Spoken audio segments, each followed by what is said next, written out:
jangan merasa diri kalian bersih. Karena ada dua karakter manusia itu. Pertama, yang sibuk membersihkan diri. Yang kedua, sibuk melakukan pencitraan diri bahwa seolah dirinya itu bersih.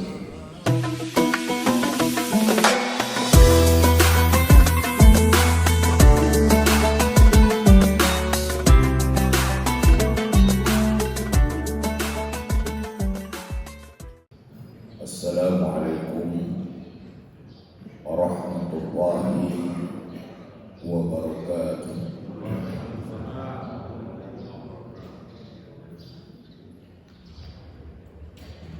Hamdan rabbil alamin, wassalatu wassalamu ala ashrafil anbiya'i wal mursalin, ala alihi wa sahbihi ajma'in. Asyhadu an la ilaha illallah wa asyhadu anna Muhammadar Rasulullah. Allahumma salli ala sayyidina Muhammad wa ala ali sayyidina Muhammad. Hadratul Mukarramun, bapak-bapak, ibu-ibu, para pinasepuh, para nonoman, pemuda-pemudi yang dimuliakan Allah Subhanahu wa Ta'ala. Pada kajian pada subuh ini kita akan melanjutkan dan menghubungkan tema besarnya itu tazkiyatun nafas, tetapi kita sudah akan masuk dan beralih pada hal yang sangat mendasar. Di dalam Al-Quran kita menemukan sifat Allah kudus,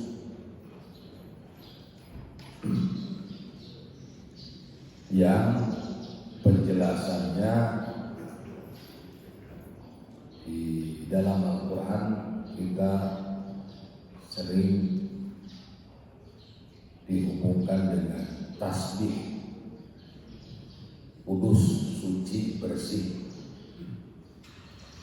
dihubungkan dengan tasbih yang biasa digelar-gelarkan orang kalimat subhanallah. Allah supaya dengannya di pengajian di televisi subhanallah banget, parukan subhanallah tenang, subhanallah banget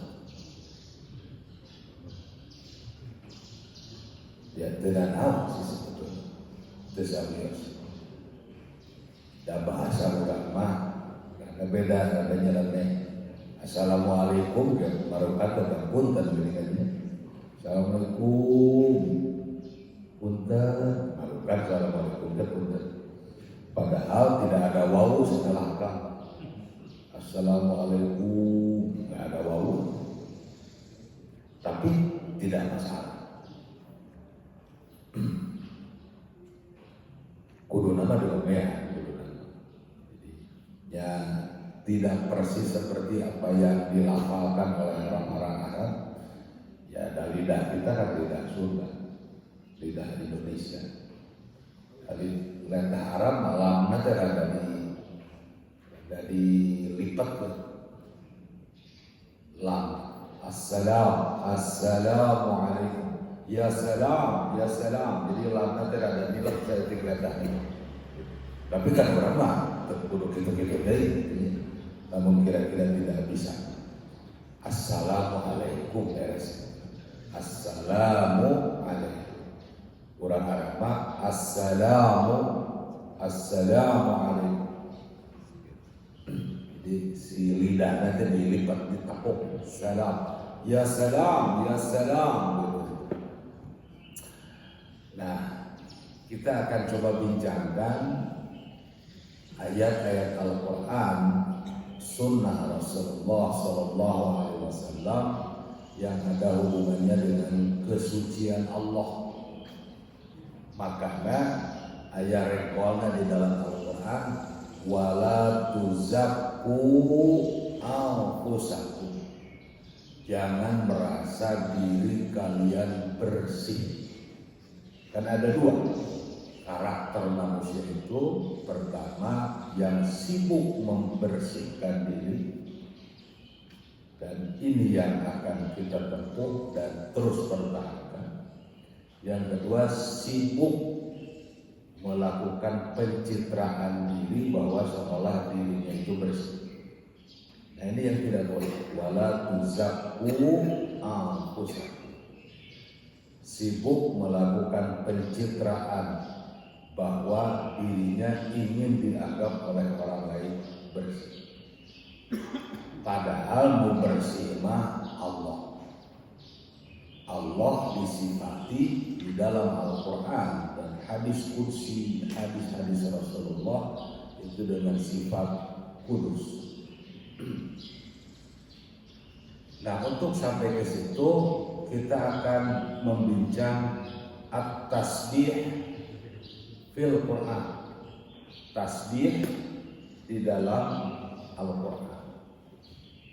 Kalau kita baca ayat-ayat Al-Quran sampai tuntas dari Al-Fatihah sampai An-Nas, ibu-ibu, bapak-bapak akan menemukan sekitar 87 kata tentang tasbih. 87 kata tentang tasbih. Nah, di surat-surat Al-Quran kita akan menemukan apa yang disebut dengan Al-Musabbihat. Al-Musabbihat itu surat-surat Al-Quran yang diawali dengan kalimat subhan atau sabbah atau tasbih. Nah, kita melawan lupa ya. Ada surat-surat Al-Quran yang diawali dengan alhamdulillah. Kalau nggak salah pernah disampaikan. Ada berapa? Surat Al-Quran yang diawali dengan alhamdulillah. Ada 5. 1 pasti menghijim apa ya? Al-Fatihah. Yang kedua Al-An'am. Yang ketiga Al-Kahfi. Yang keempat Sabah. Yang kelima Fatir. Nah, ada surat-surat Al-Quran ini: Fatihah, Al-Fatihah, Al-An'am, Al-Kahfi, Sabah, Fatir. Gitu ya. Itu surat yang diawali dengan menyebut Alhamdulillah. Nah, sekarang ada surat-surat di dalam Al-Quran yang menyebut tasbih dengan apa ya, bahasa santrinya itu tasrifannya gitu. Tasrifannya perubahan pola dari sabbaha, yusabbihu, subhana, itu perubahan. Nah, bahasa apapun ada itu pasti tasrifannya. Sare, kasarean, disarean, itu tasrifan bahasa Arab. Itu ada 7 surat yang Allah awali surat-surat itu dengan tasbih. Pertama surat Al-Isra. Ini surat populer ini. Populer bagi kalangan Nahdiyin terutama, nu aya hubunganna jeung Isra Mi'raj. Subhanalladzi asra bi 'abdihi lailan minal masjidil harami ilal masjidil aqsa alladzi barakna haulahu linuriyahu min ayatina. Subhan diawali dengan kalimat subhan. Surat Al-Isra. Yang kedua surat Al-Hadid. Al-Isra, Subhana, Al-Hadid. Nah, teu nganggo kalimat Subhana tapi menggunakan sabbah. Sabbah, telah bertasbih, telah mensucikan. Kalau Subhana, Maha Suci. Subhanallah, Maha Suci Allah. Al-Hadid, Al-Hasyr, Al-Isra, Al-Hadid, Al-Hasyr. Yang ketiga, Sabbaha. Oh, kita coba terjemahkan dulu ya. Tuntas. Yang pertama, Subhanalladzi asra, Maha Suci Allah, asra yang telah memperjalankan. Nah, ini dulu kita pernah bincangkan ini ada kata saro, berjalan, ada asro, diperjalankan.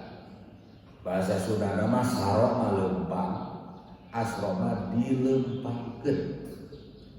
Maka bagi umat Islam tidak perlu berpikir keras bagaimana cara Rasulullah Muhammad SAW Isra Mi'raj. Tidak perlu berpikir keras karena kata kuncinya asro, diperjalankan, bukan sarok, berjalan sendiri, bukan.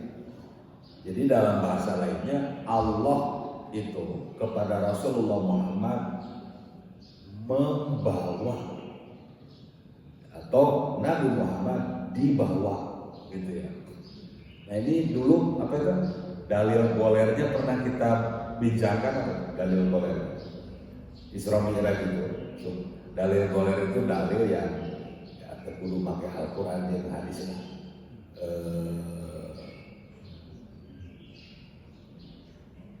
Tapi anu karasa sapopoe katingali sapopoe kaharti sapopoe dalil golerna sireum.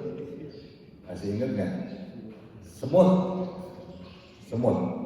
Kalau kita ingin memahami Isra Mi'raj dengan dalil goler, Qur'anna balata, hadisna balata, seueur bisa ayat Al-Qur'an jeung hadis anu aya hubunganna sareng Isra wal Mi'raj. Nah, dalil golernya apa tuh? Semut. Kang Haji ke Pelabuhan Ratu, KSBH Samudra Beach Hotel, setelah berubah sekarang jadi Ina Beach Hotel. Dulu Samudra Beach Hotel itu ada kamar khusus, katanya kamar ya, tidak usah dipercaya, saya kira itu mitos. Saya sendiri orang Pelabuhan Ratu sangat tidak percaya. Berangkat dari Bandung, jangan hari ini ya, hari ini macet pasti. Hari ini macet. Ada konvoy ya. Mudah-mudahan bentuk tasyakurannya bukan pura-pura. Tasyakuran versi menang juara. Kang Haji berangkat dari sini jam 6 sekarang. Sebelum berangkat persiapan dulu, tiba-tiba ada semut masuk ke mobil Kang Haji. Semut. Kira-kira tasiran denda. Duduk di jok belakang. Semut. Karena kecepatannya tinggi sama dengan kecepatan bus misalnya 350 km per jam ke Pelabuhan Ratu, itu sampai 2 jam Pelabuhan Ratu. Semut yang naik tadi itu di Masjid Fathul Ummah menuju Pelabuhan Ratu hanya 2 jam. Turun kita semut di Pelabuhan Ratu, turun ketemu semut yang ada di Pelabuhan Ratu. Bro, tadi aneh di Bandung bro, 2 jam nyampe. Cik, kira-kira semut yang ada di Pelabuhan Ratu gimana itu memahami? Pasti gegan. Wah, mungkin sama seperti Abu Jahal. Abu Jahal ketika mengatakan, Rasulullah mengatakan, saya sudah Isra Mi'raj. Kenapa? Karena Rasulullah bahkan bisa melakukannya setengah malam. Itulah kenapa Allah mengawalinya dengan kalimat Subhana. Dalam tradisi bahasa Arab, orang Arab kalau melihat sesuatu yang tidak masuk di akal, sesuatu yang luar biasa, dasar, aheng, gitu ya, itu orang Arab sering menyebut Subhanallah. Jadi Subhanallah itu tradisi yang direkam di dalam Al-Quran. Kebiasaan orang-orang Arab untuk menyebut sesuatu yang tidak bisa dimengerti oleh akal.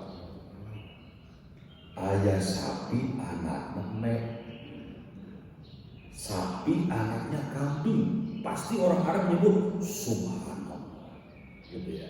Sesuatu yang tidak bisa dipahami oleh nalar kita, oleh logika. Dari mana itu? Minal Masjidil Haram ilal Masjidil Aqsa. Dari Masjidil Haram ke Masjidil Aqsa. Maka Palestina, alladzi barakna haulahu linuriyahu min ayatina innahu huwas samiul basir, yang diberkahi tempat-tempat yang ada di sekitar. Itu satu. Surat Al-Isra menggunakan kalimat Subhana. Yang kedua, surat Al-Hadid menggunakan Sabbaha. Sabbaha telah mensucikan ma fis samawati wa ma fil ardh wa ma fis samawati wal ardh, telah mensucikan Allah apa-apa yang ada di langit dan di bumi, wa huwal azizul hakim, dan dia adalah zat yang maha perkasa, al-hakim, lagi maha bijaksana. Yang ketiga di surat Al-Hasyr. Sabbaha lillahi ma fis samawati wa ma fil ardh wa huwal azizul hakim.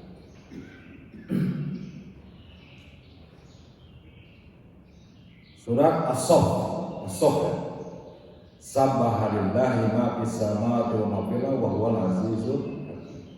Al-Jum'ah yusabbihu lillahi ma fis samawati wa ma fil ardh al-malikul quddus. Ini kalimat kudus. Al-malikul quddusul azizul hakim. Jadi ada berapa sifat Allah ini? Malik, Kudus, Aziz, Hakim. Kudus, cara mengkuduskan Allah itu bagi kita itu bertasbih. Tasbih lain anu salapan dulu salapan itu lain, itu mah alat untuk bertasbih. Alat bisa pakai ini, bisa pakai tasbih, dengan pauma, dengan kayunya mahal 1 juta sebarang loba dengan mahal. Kualitas benar-benar. Ayo salapan plus ini jadi 100, ayo 30, ayo 100 ditambahan gantelanana 5, 10 itu kan itu, namun 100 topol hiji berarti 100, ya 5 berarti 500 gitu. Nama teknis alat. Al-Jum'ah yusabbihu ma fis yusabbihu lillahi ma fis samawati wa ma fil ardh, apa yang ada di langit dan di bumi bertasbih atau senantiasa bertasbih kepada Allah. Al-Malik, zat yang merajai atau yang maharaja. Makanya di dalam ilmu akidah itu dulu kalau kita menggunakan maha itu tidak boleh. Tidak boleh karena maha itu hanya untuk Allah. Kecuali maharani ya. Lagi terkenal. Ya. Al-Qudusu yang maha bersih, suci, Al-Aziz yang maha perkasa, Al-Hakim yang maha bijaksana. Kemudian yang keenam surat At-Taghabun. Surat At-Taghabun itu kita akan menemukan di awal suratnya itu menggunakan tasbih. Yusabbihu lillahi ma fis samawati wa ma fil ardh lahul mulku wa lahul hamdu wa huwa ala kulli syai'in qadir. Itu Taghabun. Yusabbihu, sabbaha yusabbihu, senantiasa bertasbih, lillahi kepada Allah, ma fis samawati, apa yang ada di langit. Nah, yang di langit apa itu? Yang ada di langit itu ya tergantung kita mendefinisikan langitnya apa. Imam Syekh Al-Marawi saking liurna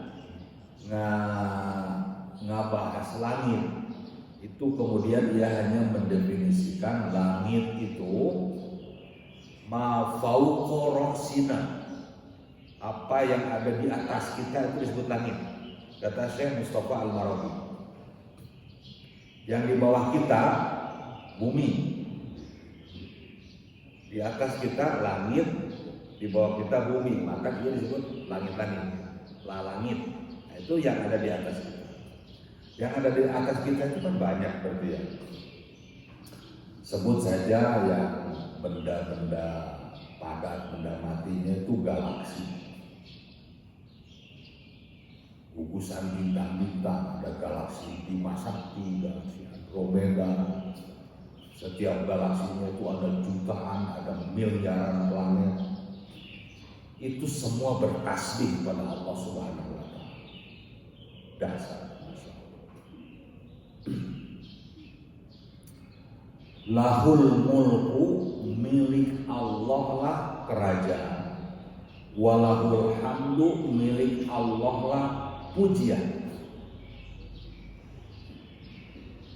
Jadi lamun pujian itu ya, kalau kita dipuji ya pujiannya hanya nisbi saja, nisbi, karena pujian itu semua milik Allah.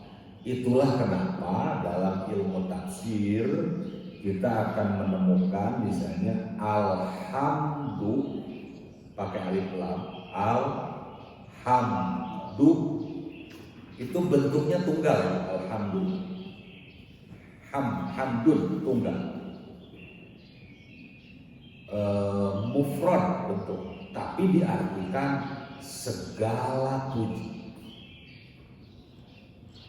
Alhamdulillah, mestinya kalau hanya menggunakan ilmu gramatika bahasa Arab, kita harus mengartikan alhamdulillah itu pujian itu milik Allah. Makanya alat parabot untuk menafsirkan Al-Quran itu banyak banget, naik sedikit dari ilmu gramatika atau ilmu nahwu ke ilmu balaghah. Ilmu balaghah artinya jadi berbeda. Alhamdulillah, segala puji milik Allah. Kalau ilmu nahwu saja kita belajar, puji itu milik Allah. Naik ke ilmu balaghah, segala puji milik Allah. Wa huwa ala kulli syai'in qadir, dan dialah zat yang kuasa atas segala sesuatu. Yang terakhir surat Al-A'la. Terakhir surat Al-A'la. Nah, ini surat-surat di antara surat-surat favorit ini. Karena biasa dipakai kalau di lembur mah pakai salat Jumat ya, Al-A'la sama Al-Ghoshiyah. Nah, itu atau Idul Fitri, Idul Adha itu ala urusnya. Nah itu tujuh surat yang diawali dengan dengan sebutan tasbih. Bukan hanya itu, kita juga akan menemukan di ujung surat ada beberapa surat yang ujungnya ada tasbih. Pertama surat Al-Hijr, surat yang ujungnya ada tasbihnya. Al-Hijr. Fasabbih bihamdi rabbika wa kun minas sajidin. Fasabbih, bertasbihlah, bihamdi rabbika, dengan memuji Tuhanmu, wa kun, dan jadilah engkau minas sajidin, termasuk orang-orang yang sujud. Wa'bud rabbaka hatta ya'tiyakal yaqin, teruslah beribadah hatta sampai ya'tiyaka, datang kepada engkau al-yaqin, kematian. Yakin di sini artinya kematian. Ibadahlah terus tanpa henti sampai engkau, kata Allah, dihadapkan pada kematian. Nah itu ada di ujung surat Al-Hijr. Surat Al-Hijr itu 99 ayat. Dia ada pada rentetan 98-99. Kenapa 98-99 itu disatukan walaupun 2 ayat? Karena di akhir wakun minas sajidin itu ada wakaf lam alif. Ibu-ibu ingat, wakaf lam alif itu wakaf yang kalau kita masih ada nafas, lanjutkan bacanya. Kecuali di ujung ayat. Kalau di ujung ayat boleh berhenti di situ. Tapi kalau di tengah-tengah ayat nggak boleh berhenti.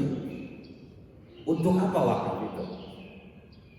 Para ulama membuat wakaf itu kira-kira untuk apa? Untuk memberi makna utuh. Nah kalau segitu pasti nggak gantung lah dalam bahasa Sunda. Dan yang kedua, wakaf itu untuk jeda, bener nah jedanya, berhentinya. Sapertos kia ya ibu ya. Di surat Al-Baqarah ayat kalau nggak salah itu pernah saya contohkan. Khatamallahu ala qulubihim wa ala sam'ihim wa ala absorihim. Nah, itu bacaan yang salah. Khatamallahu ala qulubihim wa ala sam'ihim wa ala absorihim, bacaan yang salah. Harusnya khatamallahu ala qulubihim wa ala sam'ihim, koma gitu tak, namun bahasa Indonesia namun khatamallahu ala qulubihim wa ala sam'ihim, koma wa ala absorihim gisawatun.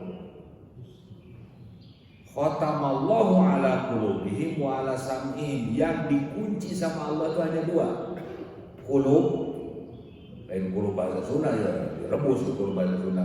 Khatamallahu ala qulubihim, Allah kunci hati-hati mereka, wa ala sam'ihim, dan pendengaran mereka. Jadi Allah kunci hati dan pendengaran. Mata nggak dikunci. Wa ala absorihim isyawatu, mata mereka ditutup, bukan dikunci. Makanya kalau bacanya kayak tadi salah.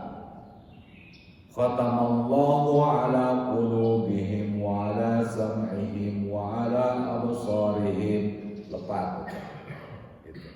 Sebab absor mah gisawatu, wa ala absorihim gisawatu, Allah tutup penglihatan mereka, seperti itu. Nah, di surat Al-Hijr 98 itu ada wakaf lam alif. Fasabbih bihamdi rabbika wa kun minas sajidina wa'bud rabbaka hatta ya'tiyakal yakin. Hatta ya'tiyaka sampai datang kepada engkau al-yakin. Yakin. Nah, yakin ini ditafsirkan oleh para ulama sebagai kematian, sampai kematian menjemput kita. Bukan sampai keyakinan menjemput kita, bukan. Itulah kenapa Al-Quran itu perlu terjemah, perlu tafsir. Saya belum sabot cetrak nanti, bahasa sabot cetrak. Jadi coba ada penerjemah bahasa Indonesia, sabot cetraknya seadanya begitu, gitu kan? Itu tidak akan paham. Loh, sampai datang yakin, apa maksudnya sampai datang yakin? Nah, ditafsirkan oleh para ulama, yakin di situ artinya kematian. Jadi beribadah terus sampai kematian menjemput. Yang kedua, apa? Surat yang ujungnya ada tasbih, surat At-Tur. Surat At-Tur. Wa minal laili fasabbih, nah, sabbih, tasbih. Wa minal laili, dan di antara rentang malam itu fasabbihu, maka bertasbihlah kepada Allah, wa idbaran nujum, dan bertasbihlah juga kepada Allah ketika sudah masuk subuh. Idbarun nujum, ketika ini idbarun nujum ini kalau kita nggak menafsirkan dengan bagus bahaya juga. Ketika membelakangi bintang, apa? Bintang dibelakangi. Idbar itu kan membelakangi ya. Nujum itu dari najm, artinya bintang-bintang. Ketika membelakangi bintang-bintang, kita tidak akan paham ketika subuh mulai datang. Nah, kita penafsir. Jadi satu surat apa tadi? Surat Al-Hijr, kedua surat At-Tur, ketiga surat Waqiah. Nah, yang sangat atau biasa rutin membaca surat Waqiah pasti ini apa? Bunyinya apa ujungnya? Fasabbih bismi rabbikal azim. Ayat ke 96. Terakhir surat Al-Haqqah. Al-Haqqah, Mal-Haqqah. Ujungnya apa? Ada 52 ayat. Ujungnya sama dengan yang ada di ujung surat Waqiah. Fasabbih bismi rabbikal azim. Nah, itu ya. Nah, berarti ada surat-surat yang diawali dengan tasbih, ada surat-surat yang ujungnya ada kalimat tasbih.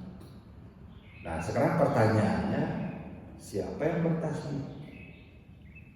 Siapa kepada siapa bertasbih itu? Pertama, yang bertasbih itu Allah kepada dirinya. Allah kepada dirinya. Yang biasa kurang digelegerkan dengannya di dalam ujung doa apa itu? Subhana rabbika rabbil izzati amma yasifun. Nah, itu Allah sedang bertasbih, sedang mensucikan, sedang menyebut bahwa zatnya itu bersih, suci. Subhana rabbika rabbil izzati amma yasifun, wassalamun alal mursalin, walhamdulillahi rabbil alamin. Satu, Allah. Ilah zati, Allah kepada zat. Yang kedua, yang bertasbih itu siapa? Malaikat kepada Allah. Itu kita akan menemukan misalnya di surat Al-Anbiya ayat 20. Surat Al-Anbiya ayat 20. Yusabbihuna al-laila wan-nahara la yafturun. Para malaikat itu terus-terusan bertasbih siang dan malam, la yafturun, tanpa henti. Nah, ini sering ada pertanyaan gitu ya. Kalau malaikat tuh kerjaannya apa sih? Ya kan? Misalnya malaikat Jibril, ya ada pertanyaan jebakan Batman. Di kampus juga ada anak-anak mahasiswa sering ada pertanyaan. Ustaz, Malaikat Jibril itu kan kerjaannya nurunin wahyu. Iya, saudara. Ya kan wahyunya sudah selesai. Nganggur dong. Mahasiswa itu barang. Nganggur berarti ya malaikat Jibril. ART, asisten rumah tangga, itu kerjaannya mengerjakan semua yang ada di rumah. Ngepel, nyapu, nyuci, ya kan? Semua dikerjakan. Tiba-tiba, ya kan? Yang punya rumahnya, Kang, punten lah cingeureun heula, motongan rumput kan, naon? Pangmeserkeun uyah. Giridik beli uyah. Setelah selesai beli garam, kerjanya apa lagi? Motong rumput lagi atau kerjaan yang ada di rumah. Jadi Jibril alaihissalam itu diminta oleh Allah untuk menyampaikan wahyu itu sebagai tugas tambahan dari tugas pokok para malaikat. Apa itu tugas pokok para malaikat? Wasajadal malaikatu kulluhum ajma'in. Tugas pokok para malaikat itu bersujud. Wasajadal malaikatu, para malaikat itu bersujud. Kulluhum, semuanya, ajma'in, semuanya. Tugasnya. Nah, posisi sujud kepada Allah, ya kan? Ya sujud tidak dalam pengertian fisik seperti itu ya. Maksudnya tunduk, patuh, taat kepada Allah, apa yang Allah perintahkan dilakukan oleh para malaikat. Gitu. Nah, pada posisi seperti itu tugasnya adalah diantaranya yusabbihun, mereka bertasbih kepada Allah. Tasbih ya. Kemudian yang ketiga para rasul. Yang bertasbih siapa? Para rasul. Allah pada dirinya, para malaikat kepada Allah, rasul kepada Allah. Nah, rasul kepada Allah itu yang dulu pernah kita bincangkan itu. Tasbihnya Nabi Yunus. Apa itu? La ilaha illa anta subhanaka inni kuntu minaz zalimin. La ilaha illa anta, tidak ada Tuhan kecuali Engkau ya Allah. Subhanaka, maha suci Engkau. Terus ini sesungguhnya aku kuntu, ini kuntu. Sudah pakai ini, pakai kuntu lagi. Padahal kuntu itu artinya sama. Aku. Ini sesungguhnya aku, kuntu aku. Dulu minaz zalimin, termasuk orang-orang yang zalim. Jadi mengaku Nabi Yunus itu. Kesalahannya satu, kesalahannya kabur dari kaumnya sebelum Allah perintahkan. Beda dengan Nabi Nuh, beda dengan Nabi Lut. Kalau Nabi Lut Allah perintahkan, pergi. Saya mau hancurkan ini kaum Sodom, itu diperintah Allah. Nabi Nuh diperintah untuk membuat perahu, pergi. Ya kan? Nabi Yunus sebelum Allah perintahkan, dia sudah kabur dengan alasan saya mau mencari umat lain yang mau menerima dakwah saya. Tujuannya bagus, cari titah Allah. Nah itu makanya kalau di militer itu kalau belum ada komando, ya kan, digemrong rengit di leuweung oke bisa, nah jangan nurut ulah. Belum diperintah sama komandan. Jangan banyak bertanya lagi sama komandan. Loh, kok bisa memerintahkan begini? Tiarap misalnya gitu ya. Cek komandan itu. Orang tiarap. Katanya mah kata. Gitu ya. Sami'na wa ata'na. Jadi kalau Allah memerintahkan, Rasul memerintahkan, enggak usah banyak tanya. Seperti yang Imam bacakan tadi itu. La tas'alu an asya'a intubdalakum tasukkum. Masih ingat tadi? La tas'alu an asya. Jangan bertanya banyak, terus-terusan bertanya tentang sesuatu. Intubdalakum tasukkum. Kalau nanti dijawab, kalian akan berat. Bertanya wae. Punten lah, ieu saur nanti sabar dinten. Ya kan? Dikasih wirid, misalnya kalau di NU itu ada wirid itu. Dikasih wirid, ya kan? Di ijazah. Sabar dinten lah. Harusnya nggak boleh nanya tuh, nggak boleh. 40 poe, kan berat ya, gitu. Kalau nggak nanya sehari juga nggak apa-apa, atau nggak puasa juga nggak apa-apa, misalnya gitu ya. Dan di dunia saya kayak gitu tuh nggak usah banyak bertanya.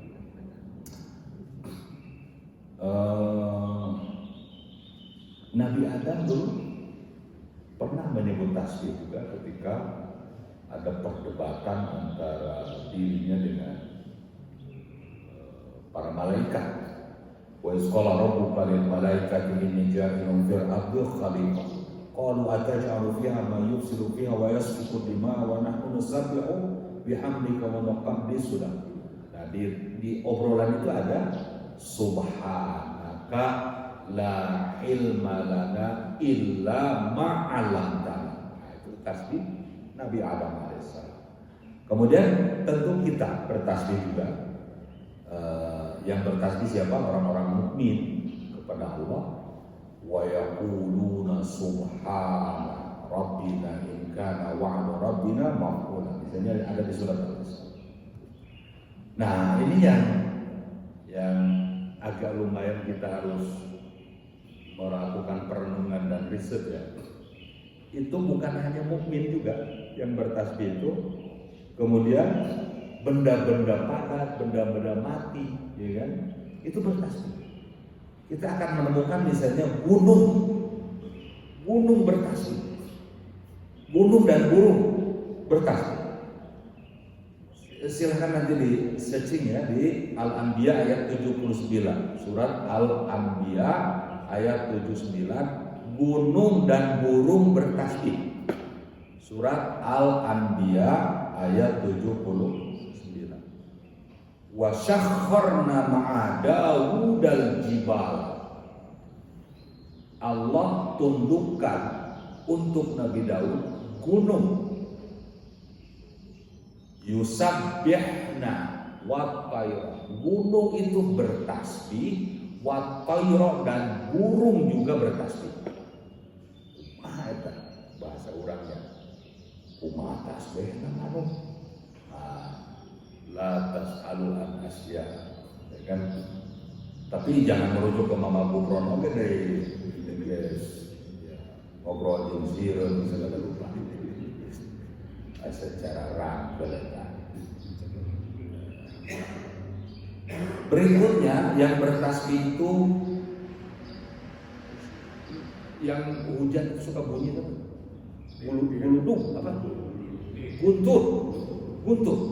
Guntur itu juga bertasbih kepada Allah. Ar-Ra'd ayat 13. Nanti dilihat surat Ar-Ra'd ayat 13. Wa yusabbihur ra'du bihamdihi. Guntur bertasbih kepada Allah bihamdihi dengan menyebut tahmid. Nah ini kita coba. Kok bertasbih tapi bertahmid. Tasbih itu mensucikan Allah dengan menyebut apapun yang isinya mensucikan Allah. Rek tasbih, rek tahmid, tasbih kalau ya kan. Makanya ada redaksi yang nanti harus kita langgengkan itu redaksi itu. Yang terakhir, saya kira banyak ya. Tasbih ini penduduk sorga bertasbih juga, penduduk sorga. Da'wahum fiha subhanakallahumma wa tahiyyatuhum fiha salam. Nah, itu penduduk sorga sedang menyebut tasbih. Nah, apa yang harus kita lakukan? dan sudah kita lakukan, tentunya tinggal mengistiqomahkan saja. Yang harus kita lakukan itu melakukan pembacaan zikir. Semua zikir itu sebutannya menurut ulama ahli tafsir itu tasbih sebutannya. Semua zikir disebut tasbih. Bahkan para ulama tafsir itu menyebut sholat pun bagian dari tasbih. Sholat yang kita lakukan itu bagian dari tasbih. Oke. Apa yang harus kita istiqomahkan kalau sudah, dan apa yang harus kita lakukan kalau belum? Ini kita rujuk pada apa yang disebut oleh sabda Rasulullah. Kata Rasulullah, afdhalul kalam, sebaik-baiknya ucapan ba'dal Quran, setelah membaca Al-Quran, setelah melakukan pembacaan Al-Quran, itu ada empat bacaan yang afdal kata Rasulullah. Pertama, subhanallah walhamdulillah wa la ilaha illallah Allahu akbar. Afdalul kalam, obrolan, kalimat, redaksi yang paling afdal. Oke, kita lanjut. Kata Rasulullah, kalimatani, dua kalimat, khafifatani, ringan. Kalimat ringan kan mudah diucapkan. Ala lisan, mudah ringan di lisan kita. Sakilatani fil mizan, tapi berat nanti timbangannya di mizan, di padang mahsyar itu ketika dihisab. Habibatani ilar rahman, dicintai oleh Allah yang Maha Rahman. Kalimat apa itu? Subhanallah wa bihamdihi subhanallahil azim. Ayo, sok gelegergen, segergen, banyakkan itu kalimat itu. Yang pertama, subhanallah walhamdulillah wa la ilaha illallah wallahu akbar. Yang kedua, subhanallah wa bihamdihi subhanallahil azim. Ayo, berat bapak-bapak, ibu-ibu, para pemuda, timbangannya nanti di akhirat ketika kita mengistiqomahkan bacaan itu. Subhanallah wa bihamdihi subhanallahil azim. Satu lagi.